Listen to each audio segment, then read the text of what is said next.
So there's six main things that I want to talk about with you today, and I'm just going to go over those today and then provide some background, and then we'll get more in depth with those six main topics. And the first is with the relevancy question that we come into with cooperative extension. So I just want to talk about some of the arguments that have been made about extension relevancy and tie that in with sustainability demand, and just to provide some background on my thought process as I formed this statewide initiative. And then I'd like to talk a little bit about how I define sustainability and the definition that I like and use in my initiative. And then also, then I'll transition into the USU Extension Sustainability Initiative, talk about the direct background that led to the launch of the website and the other educational materials, and then what's going on presently, and lastly, where we're going in the future. And so hopefully by the end you'll have a really good understanding of the initiative, and I'll walk you through the website and the materials that are currently available. And with the future, I really want to talk about opportunities to collaborate at this point now that we have some materials, baseline materials that have come out. And so feel free anytime during the presentation to ask questions, and I'm really flexible with that, so I'd be happy to answer questions during.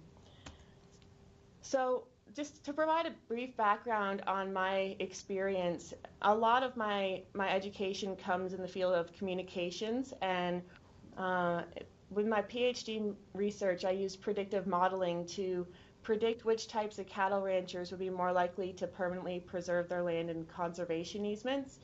And so by nature of the research, I was very familiar with conservation easements and land conservation practices. And to backtrack a little, my master's research was on public perceptions of organic versus conventional agriculture. So I was just really interested in how the public was perceiving these terms. And when I went to finish my PhD program, I really started to research community-based social marketing as well. And I used some of that in my research, but also on the side in fostering community behavior and support to mainly get outdoor recycling bins at University of Florida. And since then, I've used it in the classroom and in the field. And so my role at the university as assistant professor in the Department of Environment and Society and a sustainable communities extension specialist is to foster individual and community pro-environmental behaviors. And the focus that I have on that is with waste reduction and local consumption because of my background. But by nature of working in sustainability, that has expanded out into 5 primary areas, which I'll talk about in today's broadcast. And the main tools that I use to communicate are conservation behavior theory and community-based social marketing. And so on campus, my role is to teach 1 course a year, and this year I'll be teaching Communicating Sustainability, which is one of the core courses for the Sustainable Systems minor. And that will be structured as a service learning course where students will learn about how to communicate effectively with regard to sustainability and messages, and then work with a community partner to almost as sustainability interns or consultants, and with that organization they're working with at the community level. And last spring I taught sustainable living here on campus as well. And on campus, part of my role is to serve as the Environment and Society representative for the Sustainability Council. I'm also the advisor for SOSNR, the Society of Students and Natural Resources, and the Student Sustainability Office faculty representative, one of those, and then also coordinate Earth Week here on campus. And this year, the Student Sustainability Office will be taking on the lead on that, and I'll just be providing a consulting role with them, helping them out as they plan Earth Week. And so when I came to the university, the stated position goal was to assist Utah citizens in reducing their environmental footprint through actions at the household, neighborhood, and community levels. And so with this, the position before I came to the university, a primary role was to manage the Utah House, and So it was a bit of an open-ended concept when I came in of where I would take it, and that's been really exciting to have the flexibility to and the time to do the research to launch this initiative. And so now to get into the 6 points I wanted to talk about. The first is the relevancy question with cooperative extension. And I'm going to draw on 4 primary documents when I talk about this. And the first one is the extension system, a vision for the 21st century. And then, is extension relevant for the 21st century? Extension's future, time for disruptive innovation. And that was a recent Journal of Extension article that came out this year. And then a document by the National Network of Sustainable Living Educators called A Vision for Relevance.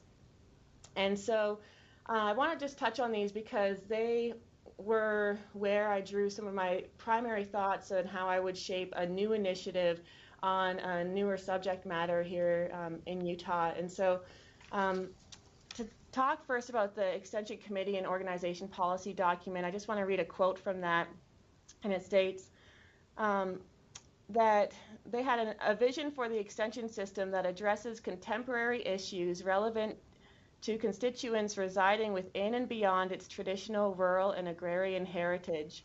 And so this is just calling on the need to respond to changing societal needs. And this document in 2002 did prompt a whole conversation within Extension on where our programming has been and where we're going with changing societal needs. And then the next document, just one quote from this, it states that we should ensure continued world leadership in agriculture and the stewardship of the nation's natural resources. And so just calling on that we are doing a really great job in certain areas that we're very familiar with, but then also the need to move into stewardship of natural resources. And then also it states, Extension is a living, evolving, market-driven organization that responds to society's changing needs. And in a few minutes, I'll talk about what those needs are and provide some data about shifting demand when it comes to sustainability.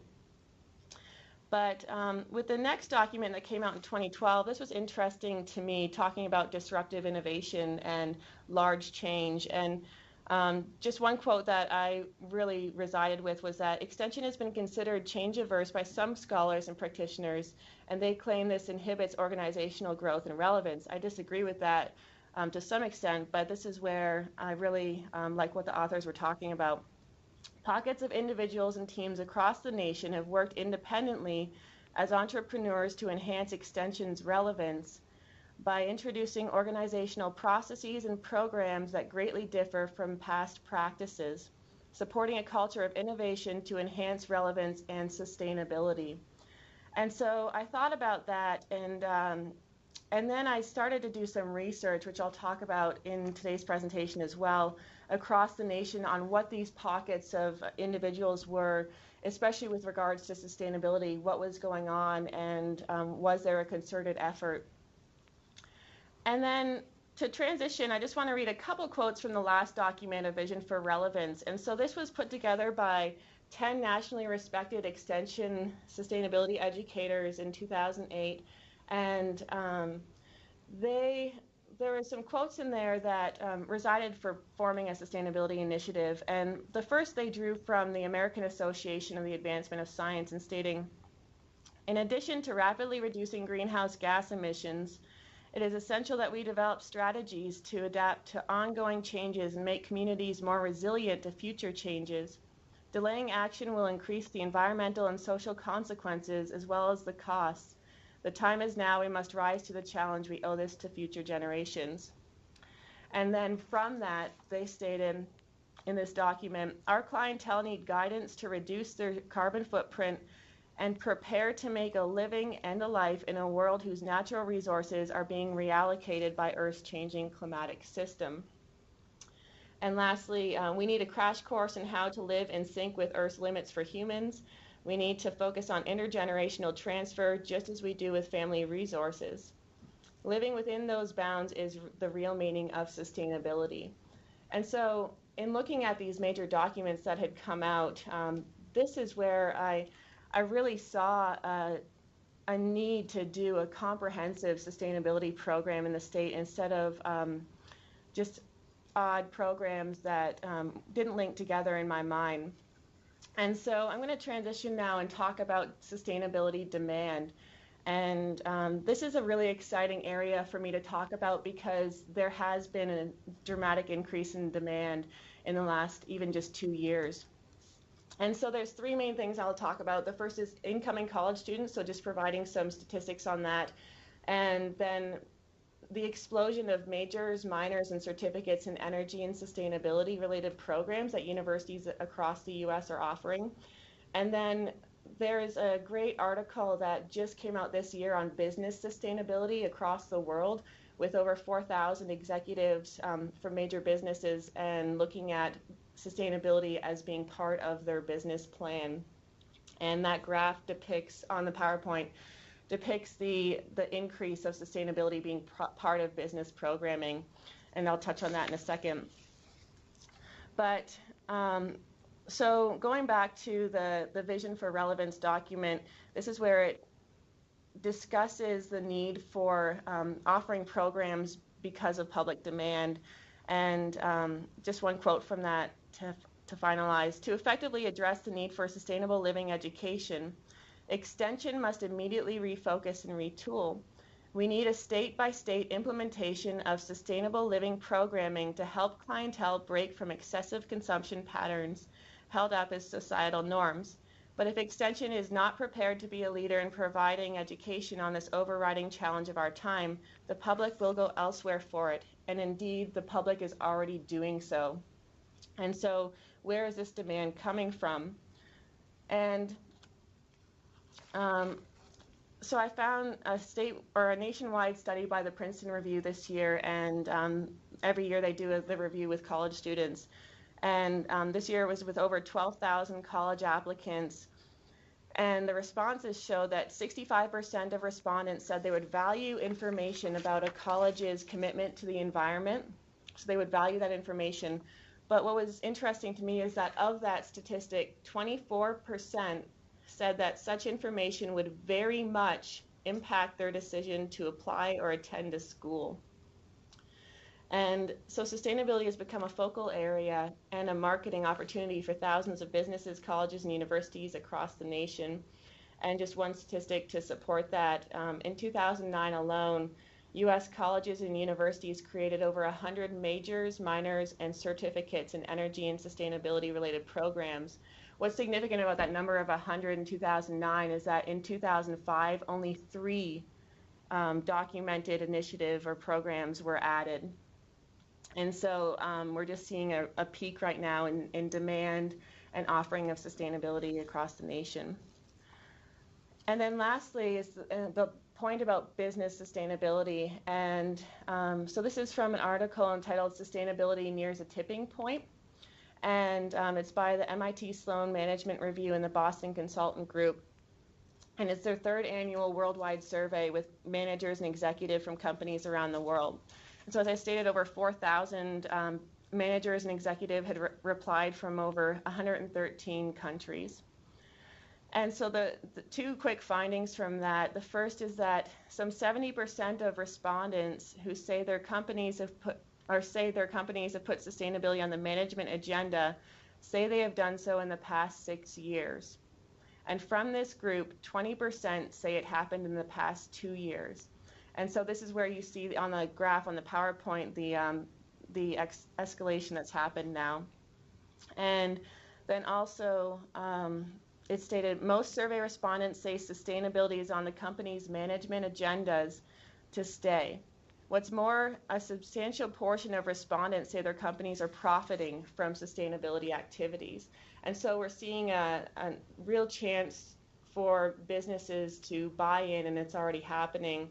But what was great about that document is it stated at the end the opportunity that exists now that this sustainability has become such a hot topic for collaborations with NGOs, with educational institutions, that opportunity is there. And so I'm hoping that with a statewide program that we can help to address and meet that opportunity through offering programs. And So that was a bit of the background on my initial thought process and doing some research on sustainability and where it stands right now. And with that, I really had to come to terms with a concrete definition of sustainability. And as a lot of us know, it's become a very widely used term. There's even sustainable Facebook talking about sustaining Facebook as an entity. And there's sustainable eyeshadow. Anywhere you look, if you type any word in sustainability, you'll probably find something come up. And so I knew it was important from the start to really wrap my head around my personal definition of it and how that would guide my programming. And so I define sustainability as the capacity to improve environmental, economic, and social conditions. I don't feel that it's enough for us to sustain where we're at, but I feel like we should live with an ethic to try to improve these conditions.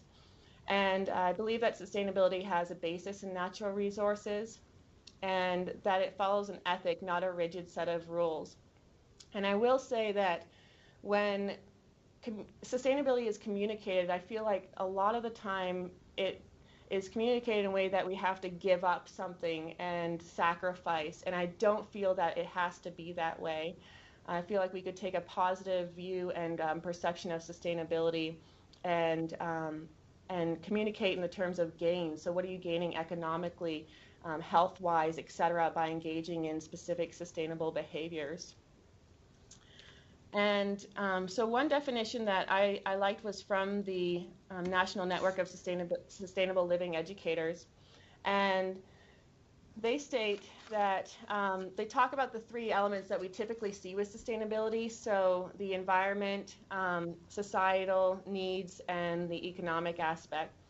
And so from those three elements, they state, to understand the relationship between these three elements of sustainability, visualize a pair of overlapping circles representing social and economic sustainability, set within and constrained by an encompassing circle of environmental sustainability, without which sustainability of the other two circles is not even a possibility.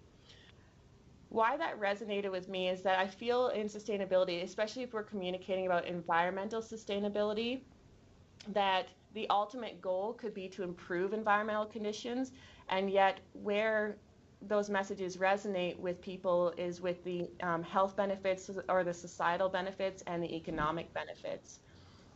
And so that is how I shape my message framing. And so now to go into the actual background of the initiative. And I'm going to read you a couple final quotes from that document of the Sustainable Living Educators, because this directly leads into the themes that are out now on the Sustainability Initiative. And it stated that in the document, over the past several decades, Extension has offered programs on environmental education, climate change, renewable energy, and sustainability, all topics that fit under the broad heading of sustainable living education. Each received its day of attention from various sectors, but those efforts have been scattered and not connected to or supported by a national level programmatic identity, impetus, or policy. And so they go on to say that such an initiative must be multidisciplinary, address our individual carbon footprint, must be the model for others to emulate, and constituency ready to affect community change. So educating a constituency that would affect that community change. And what I didn't want in launching a sustainability program was just one program on air quality or one on food and just have no overarching theme connecting everything together. And so what I did was, when I was here for just over half a year, I went back and started looking through the emails that I had been sent on sustainability related issues, and I had started to categorize all those emails into major topics that I was seeing common themes with. And that's where the 5 themes for the initiative had come out. And the first is on the left is energy, and so that's a focus with renewables. And then we have air is the next major topic area, and that includes air quality and climate change. And then food with a focus on local food movements, community-supported agriculture, farmers markets. And then land for land conservation and reducing, reusing, and recycling. And then water is the final, and that includes water supply and quality. And what's great is that USU already has a really good water quality program, and so I've been able to tap into a lot of their resources for that portion. But in branding the initiative, one thing that I still am trying to work with and always keep in mind is it relates to a research that a professor on campus is doing in marketing, Ed Stafford. And he talks about making green more macho, and kind of a funny topic area, but he just wrote an article on this for the Solutions Journal in 2012. And he stated that drawing from interviews of environmental experts, ethnographies of urban consumers, and 1,800 survey respondents representative of the U.S. adult population, a research study confirmed that the green gap is driven partly by avoidance of the crunchy granola hippie and rich elitist snob images of going green. And so that terminology is really strong, but really resonated with me that I'm hoping that my initiative doesn't come across that way. And then he also stated in this article, men like Emmanuel, so this is someone in his case study, are often self-conscious about using canvas shopping bags, because he calls this a man purse, and drinking from reusable water bottles or driving Prius hybrids. And so Ed Stafford goes on to talk about the need to communicate the more manly side of sustainability as well. And I try to take that account with my messages and have it gender neutral. And so that's something that also guided some of my background on forming the look of the initiative and the messaging. And so now I'm going to go into the actual present, so where I'm at with the entire initiative.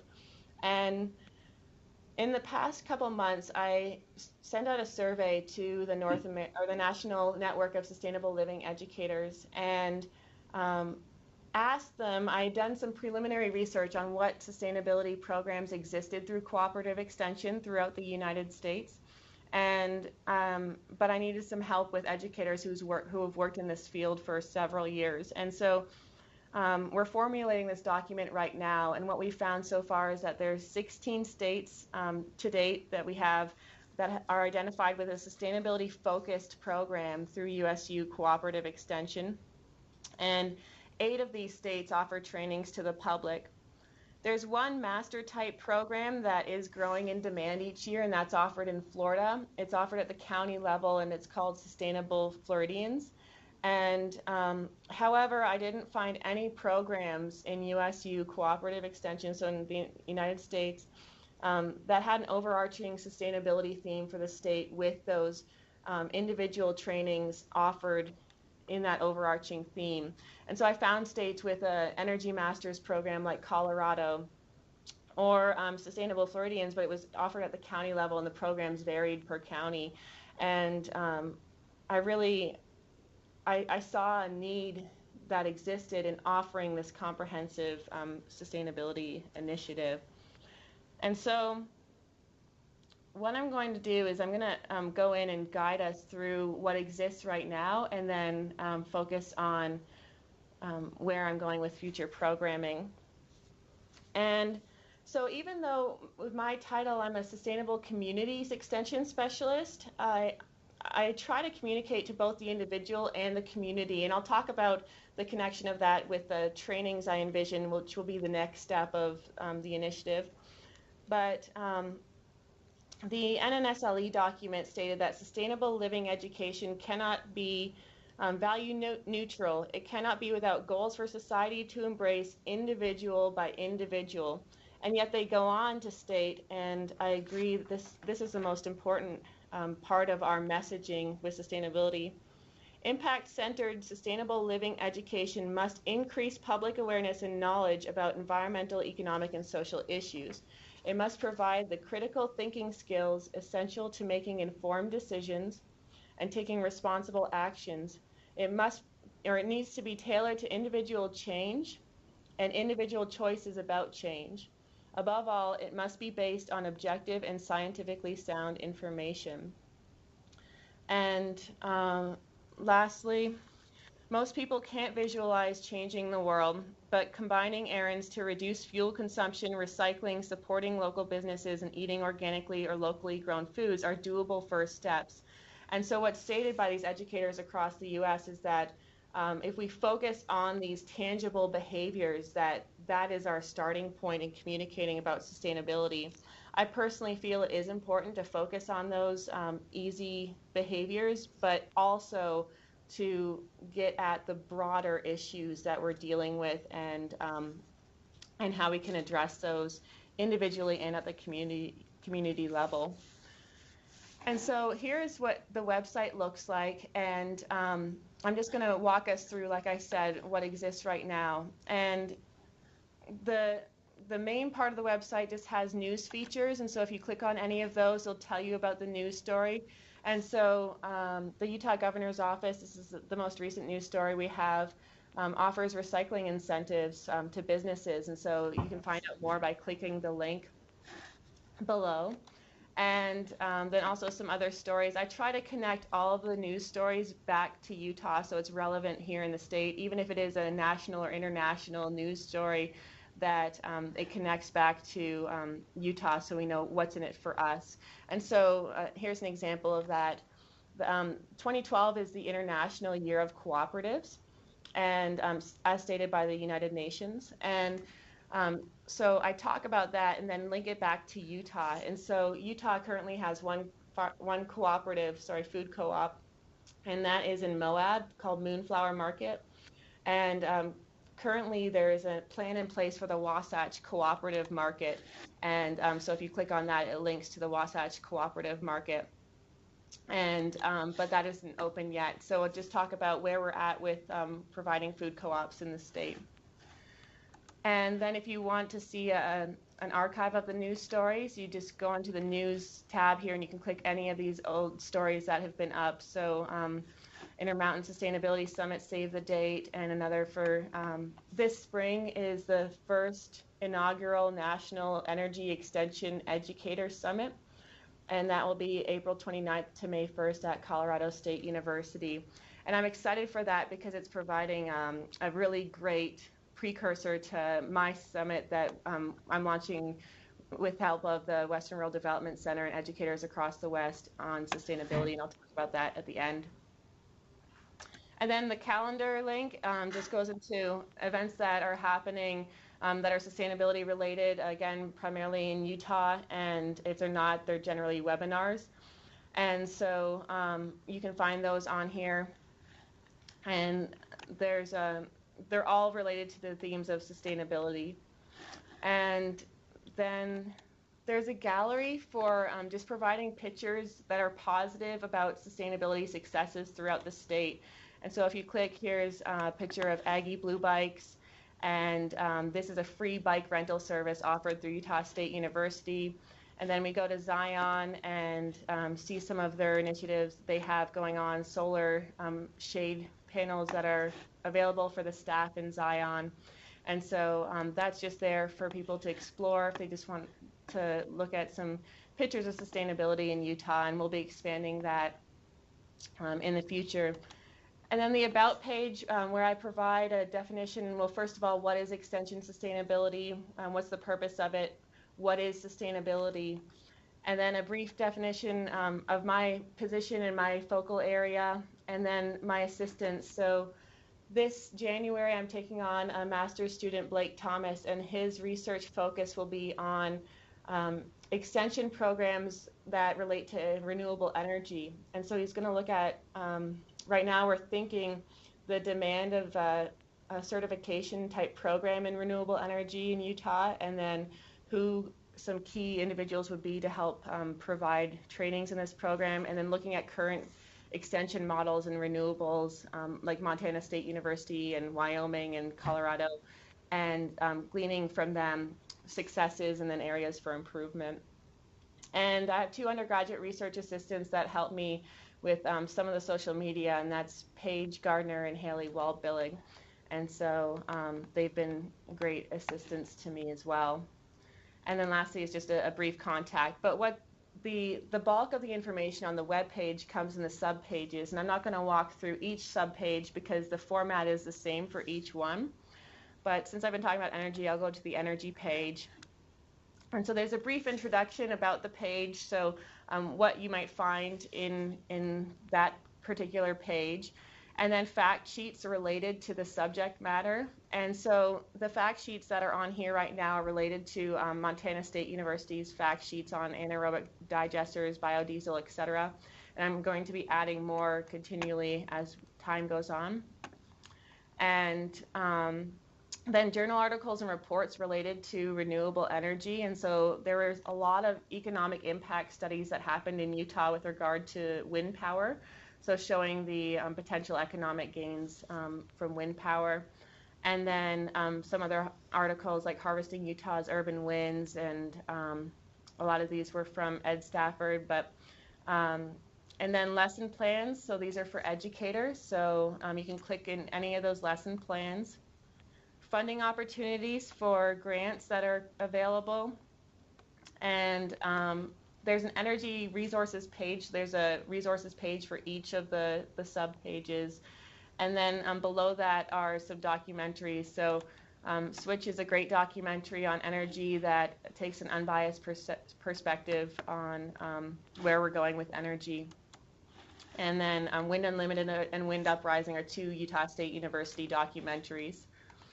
And so lastly, just to go into the resources page. So the resources right now I have subdivided into energy efficiency and renewable energy, and then energy extension programs. And those are the three I mentioned with Colorado State, Montana State, and University of Wyoming. You'll see that the focus on all the information on here is in the West, because a lot of the issues we deal with and the opportunities are very different than in the East. And so just to show you what the other ones quickly look like, there's the land subpage, water, air, and food. And then lastly, we have social media that's out right now, and the first is a Facebook page. So if you click on there, 74 likes currently, and the Facebook page mainly provides fun tips to engage in sustainable practices. And then there's a Twitter, and I'm personally learning what Twitter is, so hopefully I'm doing okay with it. But so this is the Twitter that we have up, and the last two are, there's a blog. And so if any of you have smartphones, the most recent blog on here is about apps you can have related to sustainability. There's an iRecycle app, a green map, Seafood Watch app, etc. So, and then also past articles on upcycling, urban edibles, and energy. So quick tips to reduce your energy bill. And then lastly is Pinterest. And Pinterest, I'll be honest, I'm learning completely brand new. I didn't know what Pinterest was a few weeks ago. So this is our current Pinterest page. And what's been great so far is the reaction that I've had from the general public that received the information, and I've been keeping a database of emails and any quotes that I have on how the information is being used. And so I've got some information about teachers now that are using some of this with their students in the classroom, and I've done some trainings on worm composting, and those have been really popular as well. So that's been really exciting to see that reaction so far. And I'm just going to go back to the PowerPoint. I think I could just quit this. Yeah. Okay. And right now there's a few fact sheets that have come out so far with the template of the sustainability template. And those are being peer reviewed right now and should be out in January. And so here's one from worm composting, and an example of the easy steps to reduce your energy bill. And So to finalize, I want to talk about the future, and so that's what currently exists, and it's mainly information. But where I want to take this with those 5 thematic areas of energy, land, air, food, and water is to offer statewide certification trainings for the general public, so professional development type trainings in those topic areas. And I've received some grant money to do preliminary research on what currently exists, and then also with the master's student I'm taking on. But I'm really looking for experts at the county level and also in Logan to help design these trainings. So come up with a concrete set of curricula that can be used and administered at the county level in sustainability. And so I'm happy to talk with anyone on that, and because it's very early in the planning process and I'm just wrapping my head around it. And then also in the future where I'd like to go, there's some fun topics we've written about to draw in attention, and for example, creative ways to reuse household items and ones that are more light.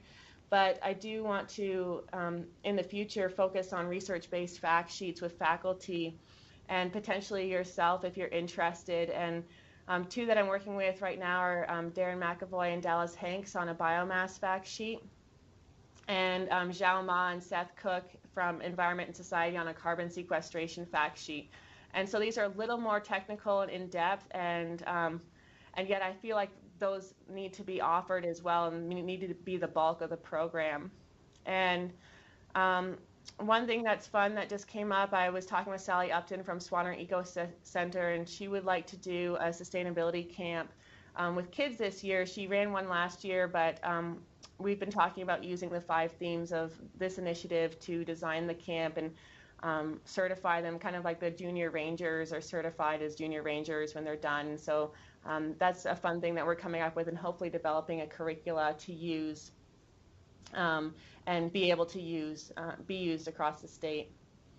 And then lastly, the last thing that wanted to chat about is this sustainability summit. And so I'm just going to link to the Western Rural Development page that has this save the date flyer. And so here it is. And this has just come up. So if you haven't heard about it, don't worry. We just created this save the date flyer. And the summit will be October 2nd through the 3rd in Park City.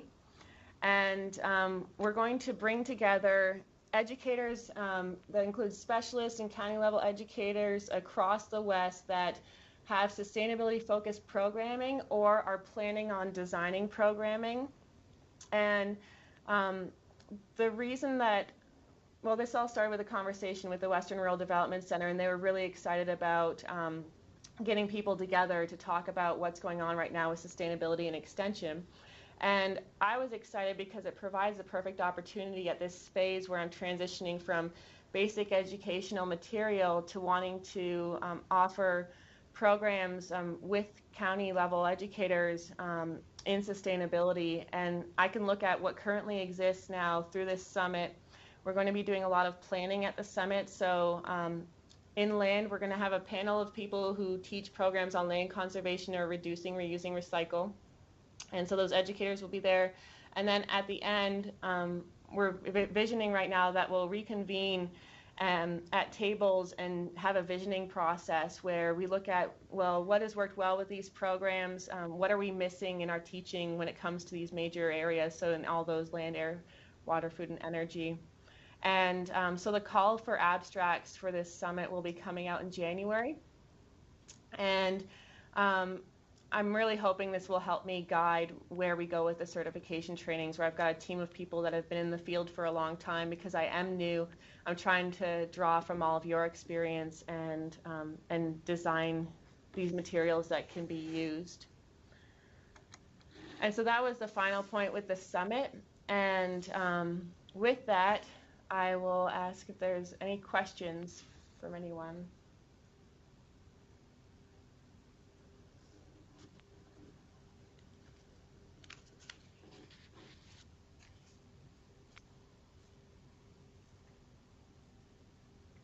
All right, well, thank you all for coming out, and I appreciate your interest, and feel free to contact me by email or phone for follow-up, and there's definitely more to come in the future.